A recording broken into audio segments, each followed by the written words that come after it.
Industry చాలా చూస్తే తెలుసు నాకు. బట్ మేజర్గా నాకు గుర్తుండి నేను ఇండస్ట్రీ వచ్చినప్పటి నుంచి మొన్న సంక్రాంతికి ఒక సినిమా మీ ఫైనాన్షియల్గా చాలా లాస్ అయింది.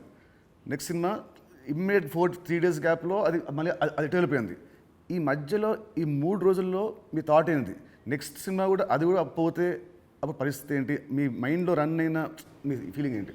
లేదు అంటే నాకు ఇప్పుడు 10th సినిమా రిలీజ్ అయినప్పుడు నాకు అర్థమవుతుంది ఫైనాన్షియల్గా ఇది డ్యామేజ్ జరగబోతుంది. సో అటు డిస్ట్రిబ్యూటర్స్ అందరు కూడా లోలో ఉన్నారు. పోతే 14th రిలీజ్ అవుతున్న సినిమా షూర్ షాట్గా సూపర్ హిట్ అని చాలా గట్టి నమ్మకంతో ఉన్నాను. అంటే 90% నీకు తెలుసు, నేను ఎడిటింగ్ రూమ్లో చూసినప్పుడే నాకు చెప్పగలుగుతాను సినిమా వర్క్ అవుతుంది అవ్వట్లేదు. అట్లా సంక్రాంతికి వస్తున్నాం అనే సినిమా మీద ఐఎమ్ ఫుల్ కాన్ఫిడెంట్గా ఉన్నాను. సో ఆ 3 days అదే ఎనర్జీతో ఉన్నాను. ఎస్, నో ప్రాబ్లం, ఒకటి వస్తుంది.